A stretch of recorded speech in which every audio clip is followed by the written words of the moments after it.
السلام عليكم ورحمة الله وبركاته.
أعوذ بالله من الشيطان الرجيم. بسم الله الرحمن الرحيم، والصلاة والسلام على رسول الله وعلى آله وصحبه أجمعين. أما بعد، السلام عليكم ورحمة الله وبركاته. D'abord, je remercie le frère qui a pris mon portable pour me donner, que Dieu le bénisse, parce que je l'avais fait tomber quelque part. Et chers frères en islam, nous remercions Allah subhanahu et nous demandons à Allah de nous pardonner nos péchés et de nous assister et de nous mettre sur la bonne voie et de nous protéger contre le shaitan qui est notre ennemi déclaré. L'autre fois, on parlait des droits des musulmans sur son frère musulman. Nous sommes à au dernier droit maintenant. Nous avons dit que le premier droit du frère musulman à son frère musulman, quand tu le rencontres, tu lui lances assalamu alaikum. Et lui aussi, il vous répond wa alaikum assalam wa rahmatullahi wa barakatuh. Nous avons dit cela autrefois. Et nous avons dit que le deuxième droit, quand il t'appelle, il dit il veut de toi, il veut vous voir chez lui, ou bien il a besoin de vous, il faut répondre à son appel. Et nous avons dit que le troisième, c'est quand il demande un conseil, il faut le conseiller avec la vérité. Il ne faut pas le conseiller dans le faux. Dis-lui la vérité et conseille-lui d'un conseil normal.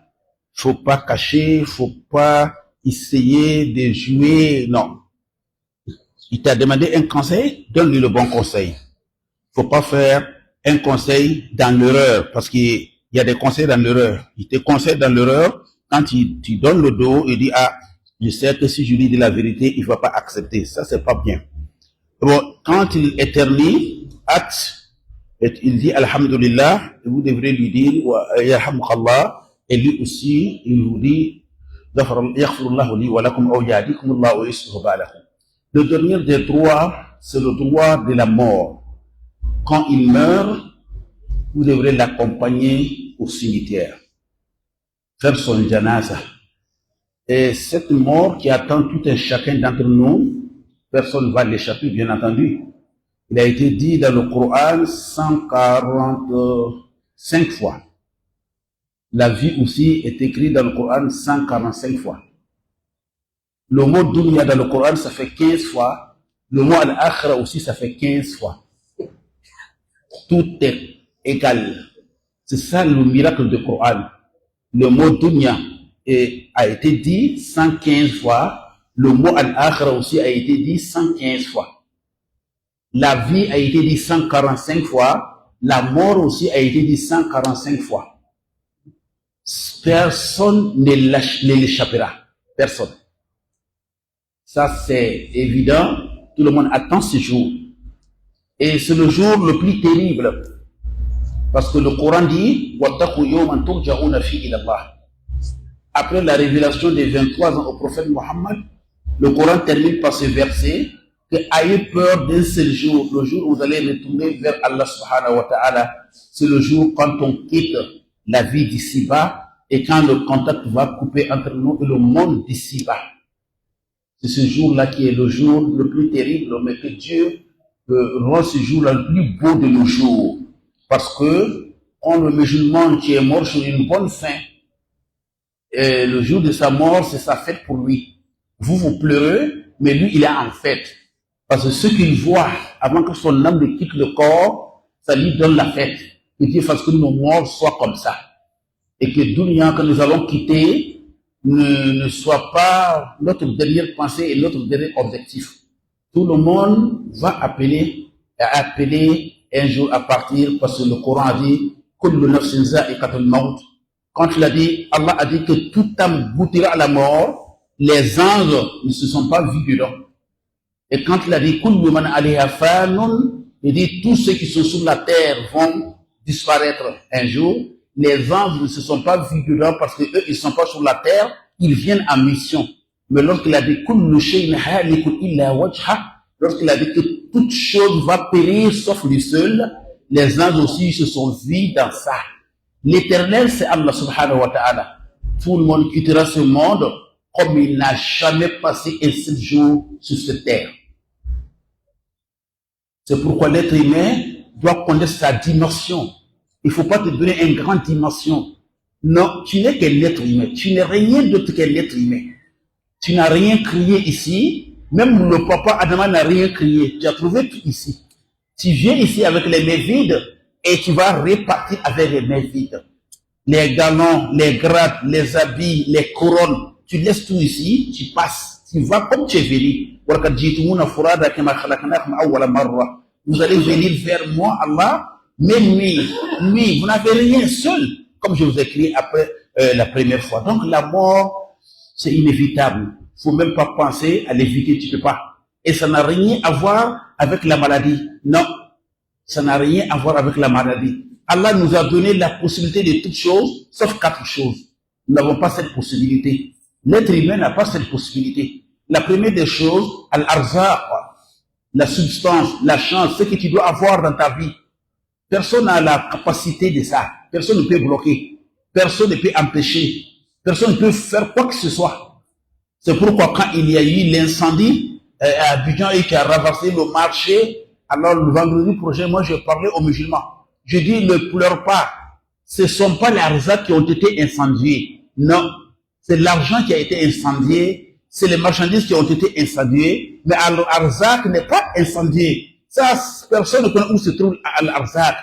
D'autres sont devenus encore plus milliardaires après ça.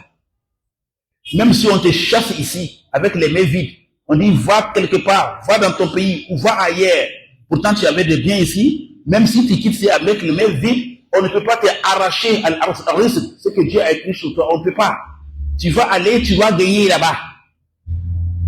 Quand le prophète a fait el-hijra pour aller à Médine, il a fraternisé entre les gens de la Mecque et les gens de Médine. Ceux qui l'ont accompagné à Médine, on les appelle al-Muhajiroun. Ils ont laissé la Mecque pour suivre le prophète à Médine. Et les Médinois qui ont accueilli le prophète, on les appelle al-Ansar, les défenseurs de la religion. Et le prophète, il a fraternisé entre les gens de la Mecque qui ont quitté pour venir à Médine avec les gens de la Médine qui ont reçu les gens de la Mecque. Il prend Jawara et dit, bon, toi, Jawara, il est venu de la Mecque. Son frère, qui est de Médine, il dit, Bari, Diallo est ton frère. Il a fraternisé comme ça entre les gens de la Mecque et les gens de Médine. Et tellement la fraternité était solide, avant même ils prenaient leur héritage. L'héritage, ils prenaient ça. Et qu'est-ce que les gens de Médine disent? Il se lève, il a 20 hectares du champ, il donne 10 hectares à son frère qui est venu de la Mecque. Il a 20 têtes de moutons, il donne 10 têtes à son frère qui vient de la Mecque. Ils ont continué dans ça, ils ont partagé, jusqu'à celui de Médine dit à son frère de la Mecque, quand tu es venu, tu n'as pas pu venir avec ta femme. Moi, j'ai 2 femmes ou j'ai 3 femmes, il faut choisir une parmi elles, celle que tu aimes. Moi, je divorce et après, tu vas la marier. C'est là le prophète a dit, non, n'allez pas juste à ce niveau. Tu sais, leur islam là était l'islam extraordinaire. Alors, Abdurrahman ibn Auf, Abdurrahman ibn Auf, il était milliardaire musulman. Il est venu aussi avec la main vide, parce qu'il a tout laissé à la Mecque. Son frère de Médine a dit, bon, on va partager, je vais partager. Il a dit, non, montre-moi le chemin du marché. Moi, je sais faire le commerce. Il a commencé le commerce. Avant qu'il ne meure, il était multimilliardaire. Le jour de sa mort, il a demandé aux Sahaba, les gens qui ont combattu avec le prophète le jour de Badr, ils sont combien qui restent en vie? Ils étaient 313. Ils ont dit, il y a 120 qui sont en vie. Il a donné à chacun 120 millions de francs CFA. Calcule ça, 120 millions de francs CFA. Tellement il était riche. Donc, Al-Arzak, c'est avec toi. Personne ne peut empêcher. Personne ne te fâche pas. Si tu échappes, tu n'arrives pas, on t'a promis un travail, ou bien on t'a promis un contrat. Tu es allé se gâter. Peut-être quelqu'un est allé gâter, ou bien quelque chose a gâté ça. Ne te fâche pas. Dieu n'a pas voulu que ce soit pour toi. Et peut-être il n'y a même pas ton bien dedans. Si Dieu a voulu que ce soit pour toi, personne ne peut empêcher. C'est comme ça, quand on finit de prier, on dit, Allah, personne ne peut empêcher ce que tu as donné, et personne ne peut donner ce que toi tu as empêché qu'il vienne. Donc, Al-Arzak, personne ne commence à ça, c'est de la main d'Allah subhanahu wa ta'ala, et la vie, la mort, la date de mort, on va mourir quand? Ça, c'est dans la main d'Allah Jalla Jalaluhu. Chacun d'entre nous passera un jour par la mort avant d'aller au cimetière. Ça, c'est évident. Mais le jour, on ne connaît pas, et puis ça là, ce n'est pas dans la main de quelqu'un.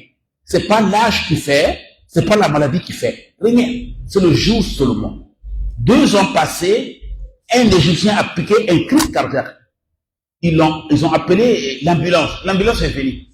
Son frère, les gens l'ont pris, ils l'ont mis dans l'ambulance. Il a un frère qui est monté avec lui, qui doit l'accompagner à l'hôpital. Il est dans l'ambulance, le médecin traitant aussi est dans l'ambulance. Ils sont en train d'aller vers l'hôpital. Mais l'ambulance a fait un grand accident avec une remorque qui venait. L'accident, boum, boum, en même temps, le chauffeur est mort, son frère qui l'accompagne à l'hôpital est mort, mais le choc de l'accident a fait démarrer lui son cœur et s'est mis debout, il s'est assis. Vous voyez? Même cette année-là, ça ne vaut même pas un mois d'abord. L'une des meilleures cardiologues en Égypte, une femme, il s'appelle Shaima ou bien Asma. Elle a fait une intervention du cœur. C'était une intervention très difficile, mais elle a réussi. Après 5 heures de travail, l'intervention a réussi, il sort, elle rentre dans son bureau, elle s'assoit, quelques minutes, elle-même, elle pique une crise cardiaque, elle meurt. Donc la mort, le commandement de la mort n'est dans la main de qui que ce soit. C'est dans la main d'Allah, Jalla Jalaluhu. Le jour est précis chez Allah, si ça arrive, tu vas partir. Si ça n'arrive pas, rien ne va t'arriver. Rien. Je vis une personne à Brazzaville, il a fait accident d'avion 3 fois. Mais il est toujours vivant. 3 fois. Accident d'avion, il n'est pas mort. Donc le jour n'était pas arrivé. Donc Allah a gardé la substance, la chance que nous avons pour lui. Il a gardé nos vies. Il a gardé la victoire. Il a dit la victoire, c'est pour lui Allah. Dans tous les combats que les musulmans ont menés contre les ennemis, ils étaient le petit nombre. Badr et Badr, mais la victoire vient d'Allah subhanahu wa ta'ala. Et la vie et la mort est dans la main d'Allah Jalla Jalaluhu. Donc si quelqu'un meurt, il est musulman, de son droit sur son frère musulman, c'est de l'accompagner au cimetière pour l'enterrement. On ne dit pas à sa dernière demeure. Non, non, non, non, non. Le musulman ne dit pas comme ça. Nous attendons des gens dire à Kassoul là-bas. Non, non, non. Le cabre n'est pas dernière demeure. Non. Ce n'est que le commencement. Le cabre, il y a une demeure qui attend après le cabre. C'est le paradis ou l'enfer que Dieu nous donne le paradis. Mais dernière demeure, c'est pas le cabre. Le cabre est comme une garde à vie. On attend le jugement étant dans le cabre. Mais la dernière maison, c'est le paradis ou l'enfer. Donc le cabre n'est pas dernière demeure. Les gens disent ça, mais ça ne va pas avec la charia. Ah, on l'a accompagné à sa dernière demeure. Non, non, non, non, non, c'est pas sa dernière demeure. Dernière demeure, c'est l'enfer ou le paradis qu'Allah nous donne le paradis. Si le musulman meurt, son droit aussi sur ses frères musulmans, c'est de l'accompagner au cimetière et l'enterrer. Et le prophète Mohammed a dit, ça a été rapporté par Abu Huraira dans le Bukhari et Muslim d'ailleurs, les deux ont rapporté ce hadith. Il dit, Man shahida al-janaza hatta yusalla alayha falahu qirat. Quiconque participe aux obsèques, quelqu'un qui est mort, tu étais là à la maison, on est sorti avec le corps, tu as participé, jusqu'à tu as prié sur le corps. Comme maintenant, la plupart du temps, le corps quitte l'hôpital pour venir à la mosquée ou bien pour venir au lieu de prière. En un mot, tu as participé à la prière sur le corps. Il a dit, tu as un qirat. Tu as un qirat. وَمَنْ شَهِدَهَا أَتَّى تُدْفَنَ فَلَهُ قِيرَتَانِ. Et quiconque qui participe, il a prié sur le corps, il a continué avec le corps jusqu'à ce qu'on enterre le corps devant lui, qu'il a des qirat. Ils ont dit, mais qirat c'est quoi, ya Rasulallah? Il a dit, c'est comme deux grandes montagnes. Tu as deux grandes montagnes de récompenses. Toi, tu as prié sur le corps, mais tu n'es pas allé au cimetière, tu as une montagne de récompenses. Tu es allé jusqu'au cimetière, il a été enterré devant toi, tu as deux montagnes de récompenses. Vous voyez? Participer aux obsèques, là, voilà la récompense. Voilà la récompense qui t'attend. Et c'est pourquoi quand Abdullah ibn Omar a entendu cet hadith, il a dit, beaucoup de montagnes nous ont échappé. Donc, si tu es là, tu as appris qu'un frère est mort, alors participe. Si le temps te permet, il faut participer. Tu as une grande récompense. Et tu as une grande récompense et ça te donne aussi la force de foi. Ça renferme aussi ta foi. Parce que tu vois qu'un jour, toi aussi, tu seras appelé à aller comme lui. Et il y a aussi des choses qu'il faut respecter pendant les obsèques. Quand vous partez, quelqu'un meurt, il faut parler bien. Parler bien, faire de bonnes paroles à l'encontre de celui qui est mort. Parce que nous sommes les témoins. Parle bien de lui. Chacun a une faute. Personne n'est parfait, à part les prophètes. C'est pourquoi le prophète dit, le côté bon de vos morts, parlez de ça. Laisse le côté mauvais là. On va dire, il était comme ça, mais aussi souvent, non. Pas aussi souvent qu'il fait comme ça. Personne n'est parfait. Quand quelqu'un est mort, parlez bien de lui. Parce que les gens sont en train d'enregistrer ce que vous dites de lui. Le prophète a vu un corps qui venait et les gens parlaient bien de lui. Il a dit wajabat. Et voilà un autre corps qui vient et les gens parlent mal de lui. Il a dit wajabat. Les gens ont dit, mais ya Rasulallah, les sahaba, tu as vu ce corps, tu dis wajabat parce qu'on parlait bien de lui. L'autre là, on parle mal de lui, tu dis wajabat. C'est-à-dire wajabat, il va aller au paradis. Celui qu'on parle bien de lui, il a dit, le paradis est devenu pour lui obligatoire. Celui qu'on parle mal de lui, il a dit, l'enfer est devenu pour lui obligatoire. Il a dit, parce que vous, c'est vous qui êtes les témoins d'Allah sur la terre. Donc, parlez bien de ceux qui sont morts. La mort est musiba. C'est pas une petite affaire. C'est un problème terrible. Jusqu'à le Coran, lui, me l'a appelé musiba. C'est pas une petite affaire, mon cher ami. La mort n'est pas une petite affaire. Personne ne sait d'abord ce qui nous attend. Sinon, la vie d'au-delà est là, non? Chacun a un parent là-bas.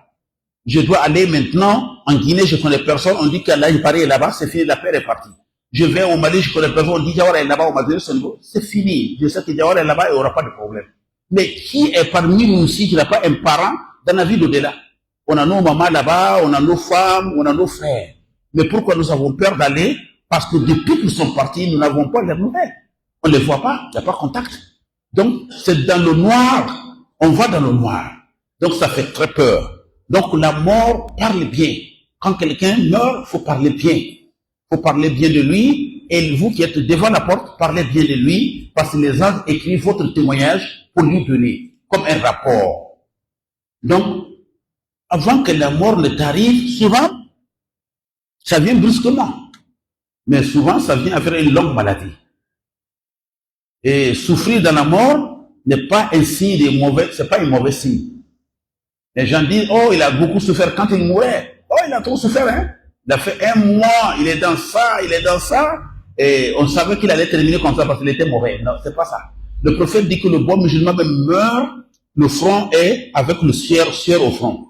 Parce que si Dieu ne veut pas qu'il te trouve des problèmes Yom al-Qiyamah, il va faire que la mort là va devenir difficile sur toi pour absoudre tes péchés. Que Dieu nous donne une bonne fin. Que Dieu nous donne une bonne fin. Donc on parle bien quand on va devant les obsèques, on va à la famille déplorer quelqu'un mort, on doit parler bien de lui.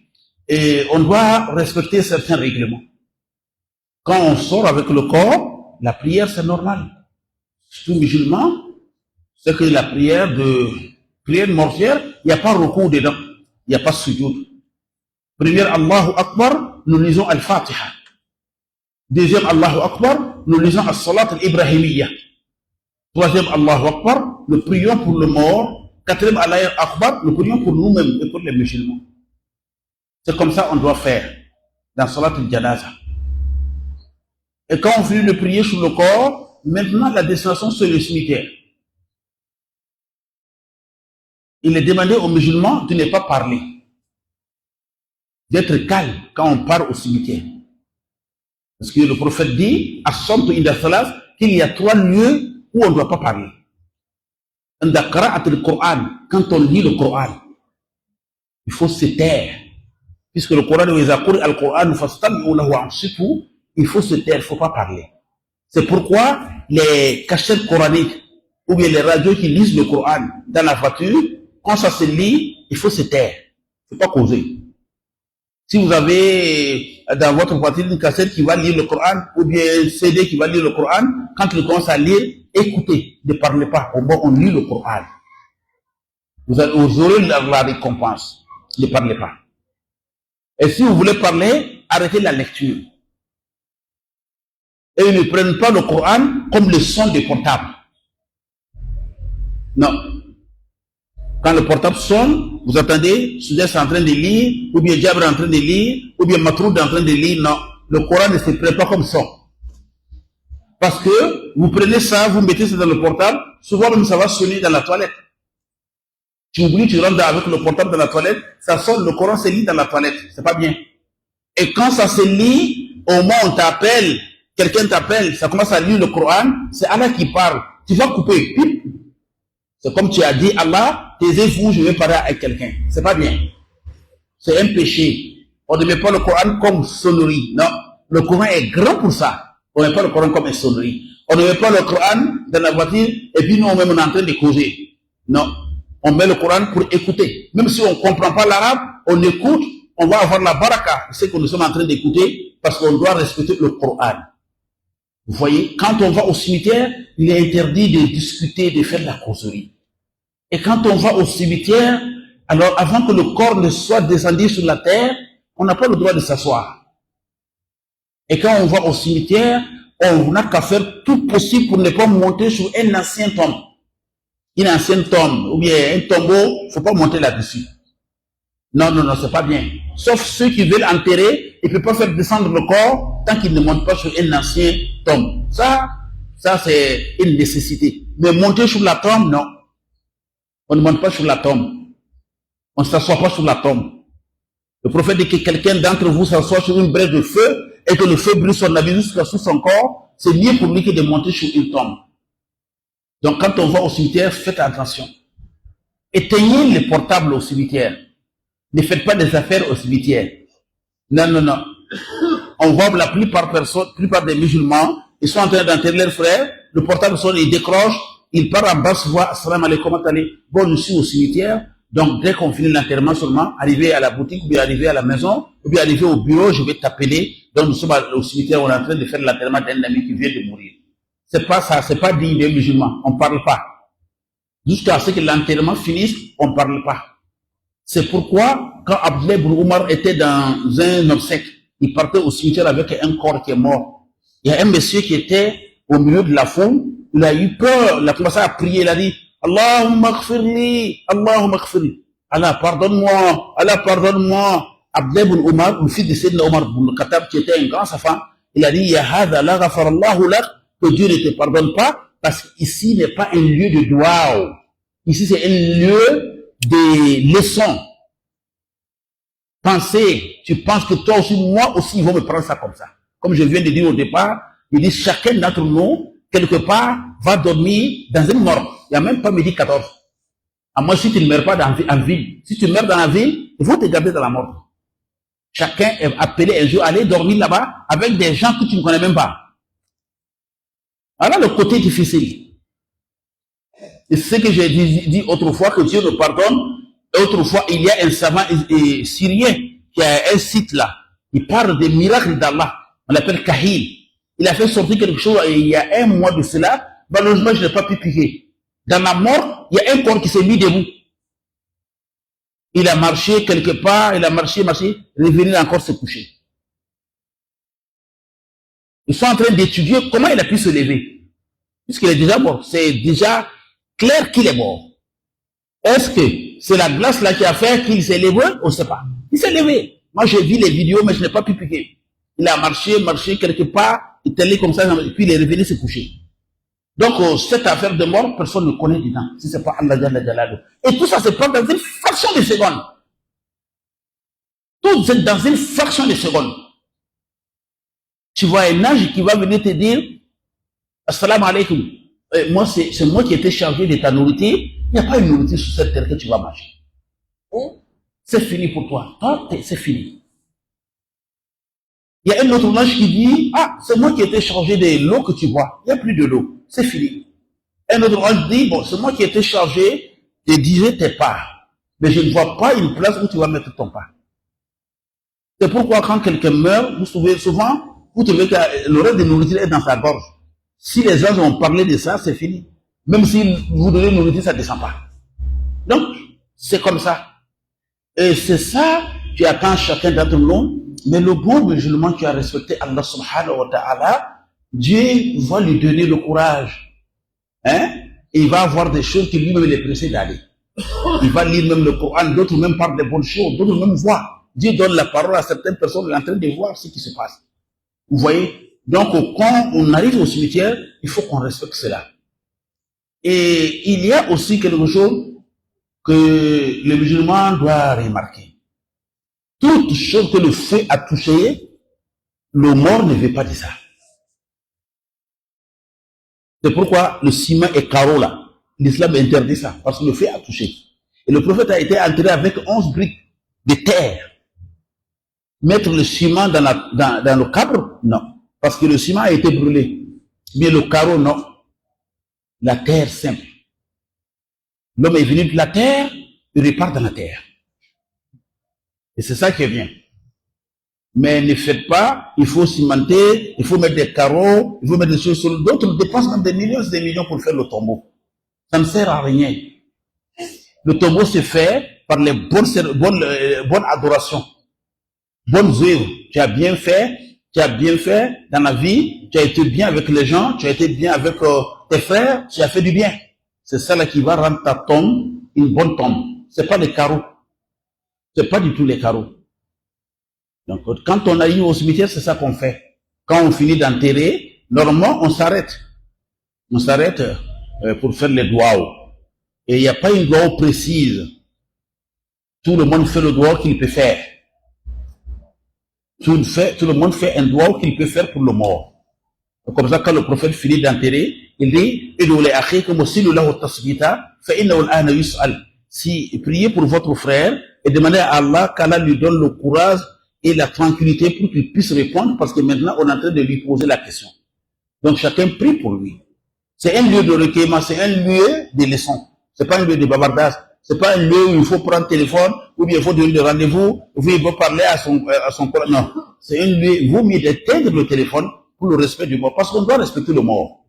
Le prophète a vu un corps qui venait, il s'est mis debout pour le respect du corps. Les sahabas ont dit, le prophète, c'est un juif, c'est un juif. Il a dit, mais ce n'est pas un être humain, c'est un être humain. L'être humain mérite le respect. On ne s'amuse pas avec l'être humain. Il est bon, il n'est pas bon, on ne s'amuse pas avec lui. Quand il meurt, il mérite un respect. On doit l'enterrer dignement, il mérite un respect. On ne s'amuse pas avec un être humain. Pourquoi? Parce que Allah dit, moi j'ai soulevé l'être humain en grade. On ne le traite pas n'importe quoi. Vous voyez? Donc quand quelqu'un meurt, on doit le respecter. Même si on ne connaît pas quelqu'un, s'il est mort, on doit le respecter. Il est des passages, il y a un corps qui passe, il est musulman, il n'est pas musulman, je vois le cercueil, tu te mets debout pour que ça passe. Parce qu'il vient de subir quelque chose que toi aussi tu vas subir. Mais c'est terrible. C'est terrible, la mort. Donc que Dieu, le Tout-Puissant, nous garde. Que Dieu puisse nous garde dans la foi et qu'on travaille bien pour notre religion et qu'on soit des musulmans sincères et pieux. Parce que c'est ce jour-là qui attend tout un chacun. Tout un chacun va aller vers là-bas. C'est inévitable parce que le Coran était clair que dites-leur que la mort dont ils fuient là, la mort aussi vient vers eux. Il n'y a pas une échappatoire. Tu ne vas pas échapper. Tu ne peux pas échapper. Et tu retourneras vers Allah Jalla Jalaluhu. Tu retourneras vers Allah Jalla Jalaluhu et tu seras récompensé de tes bienfaits. Mais par sa grandeur, il pourra te pardonner aussi si tu demandes le pardon. Donc le musulman toujours demande le pardon à Allah subhanahu wa ta'ala. Ne te décourage jamais. Oh, j'ai trop de péchés, je vais dans l'affaire, non. Oh, j'ai trop de péchés, comment est-ce que je vais faire? Non. Ça, c'est le shaitan qui amène ça. Répands-toi toujours à Allah subhanahu wa ta'ala. Tu fais une erreur, toujours il faut te repentir. Dire, Allah, vraiment, j'ai fauté, pardonne-moi. Et c'est ce que Dieu aime. Faut pas avoir trop de confiance que tu vas aller au paradis. Il faut pas aussi te désespérer trop. Hein? Que je vais aller dans l'affaire, non. Et nous qui sommes au cours auprès des malades, il y a une grave erreur aussi que nous commettons. Quelle est cette grave erreur? Vous savez que la prière ne tombe pas sur le musulman jusqu'à la dernière seconde de sa vie. Mais nous, quand le parent est malade, à un moment donné, à l'hôpital, il est hospitalisé, on ne dit pas l'heure de la prière. On ne dit pas il est l'heure de la prière, il faut prier. Il y a des musulmans qui peuvent faire comme ça dans la maladie 2 semaines, 3 semaines, il n'a pas prié un seul farida. Ou bien 1 mois, même 2 mois, il meurt. Il a stoppé la prière. Parce qu'on dit qu'il est malade, il ne peut pas. Non. La prière ne tombe pas jusqu'à la dernière seconde de ta vie. Si tu ne peux pas faire l'ablution, on le fait tayammum. Tayammum, comme ça se fait sur la terre, on peut prendre la terre, le sable, dans une hachette, ou bien sur une serviette, on y fait le tayammum. On le dresse vers Al-Qibla, il fait sa prière. Si le lit est posé à l'hôpital de telle manière qu'on ne peut pas redresser le lit vers Al-Qibla, il prie là où il se dresse. Vous voyez? Mais il ne doit pas laisser la prière. Le lit est sale, le lit n'est pas... Non, il doit prier. Jusqu'à la dernière seconde, il va mourir. Il doit prier. Toi qui es à côté de lui, tu dois lui dire ça. Et c'est comme ça qu'on devrait faire. Mais la plupart du temps, on laisse. Le malade part même, il connaît quelqu'un, mais il ne peut pas se lever, il est sous la perfusion, il ne prie plus. Pendant 1 mois, il ne prie pas, 2 mois, il ne prie pas, il va mourir, il ne prie pas. C'est pas bien. Toi qui es à côté de lui, il faut lui dire, il va prier. Il va prier dans la mesure de sa possibilité. Comme je viens de le dire tout de suite, la prière ne tombe pas sur l'être humain. Jusqu'à la dernière seconde, tu vas mourir, la prière ne tombe pas. Et toi qui es à côté de ce malade-là, quand tu vois que les derniers signes sont là, c'est à toi de maintenant de dire kalmat shahada. Dire la ilaha illallah, Muhammad Rasulullah, la ilaha illallah. C'est la ilaha illallah que tu dois le dire. Et ça même le kafir, tu dois le dire. C'est un kafir meurt. Tu le connais. Tu dois le dire la ilaha illallah. Le prophète a dit ça à Abu Talib. Et Abu Talib était kafir. Il a dit, prophète, je ne dis pas. Mais il faut dire la ilaha illallah. Que Dieu nous donne une bonne fin. Il y a 85 ans passés à Douala, au Cameroun ici. Tout près ici. Malade, 2 malades, l'un à côté de l'autre, l'autre chrétien, l'autre musulman. La mort est arrivée, chacun était dans l'agonie, dernière phase. Le musulman est en train de faire kalmat shahada à son frère, mais le chrétien qui était avec ses frères, lui, il a dit kalmat shahada. Et puis il est mort. Et ils ont donné le corps aux musulmans. Voilà que Dieu nous donne une bonne fin. Nous, on a un frère comme ça qui a été poignardé par les bandits. Et quand il est tombé, il était entre le sang, la vie et la mort. Les gens sont venus, appelez la police. Il y a un Aoucha qui passe. Et la vie, ce monsieur-là est musulman. Le front là est noir. Il s'est arrêté, il a dit, mon frère, dis la ilaha illallah, Muhammad Rasulullah. Et puis notre frère a dit la ilaha illallah, Muhammad Rasulullah. Et puis il est mort. Vous voyez, il lui a rendu un grand service. Mais quand tu dis ça à quelqu'un qui meurt, tu n'appelles pas son nom. Non. Oh Djibo, faut dire là, faut dire là, non, non, tu n'appelles pas son nom. Toi, tu répètes seulement La ilaha illallah, Muhammad Rasulullah. Et toi, tu es à côté de lui, il faut parler de ses bienfaits. Faut pas parler n'importe quoi. Oh, vraiment, tu es un grand musulman, tu as fait beaucoup de choses, Inch'Allah, comme ça. Alors, mais il faut pas l'appeler à son nom pour lui dire, ah, faut dire la ilaha illallah. Là, non, tu dis seulement la ilaha illallah. Là, il va répéter. Il y a des cas, les personnes répètent. Il y a des cas, il ne peut pas répéter avec la langue, mais le cœur répète. Que Dieu nous donne une bonne fin. Que Dieu nous donne une bonne fin. Que Dieu nous donne une bonne fin. C'est ça le grand jour que chacun doit préparer. Et quand n'importe quel projet que tu dois faire, il faut penser à ce jour-là. Ah, moi je vais mourir, hein. Un jour je vais mourir. Si ça sort dans ta tête, oh, c'est grave. Le shaitan te prend. Si tu as oublié la mort 20 minutes, dans 20 minutes, le shaitan va aussi gâter dans ta religion. Il faut toujours dire que, je ne peux pas faire ça. Il y a, là, ça, on me sait l'air humain.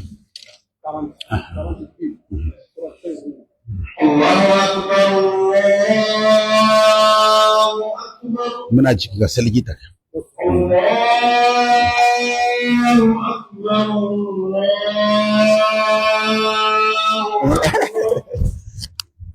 أشهد أن لا إله إلا الله أشهد أن لا إله إلا الله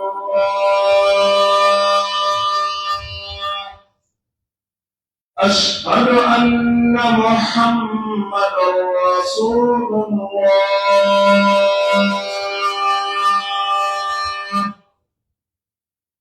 أشهد أن محمدا رسول الله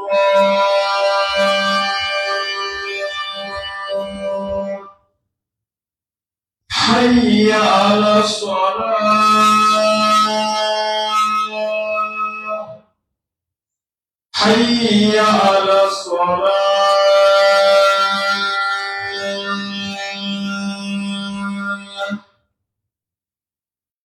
حي على الفلاح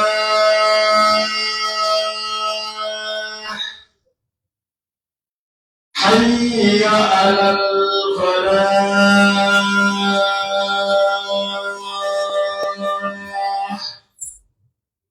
الله أكبر الله أكبر لا إله إلا الله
Kan pada semua sini angkulan.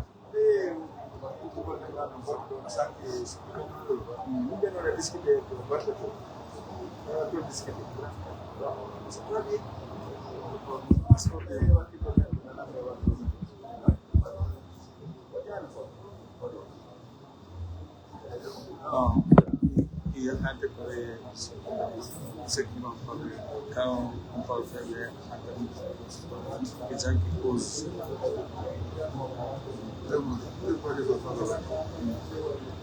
Ini bisa lewat. Jadi positifnya aktif melihat di Arsenal.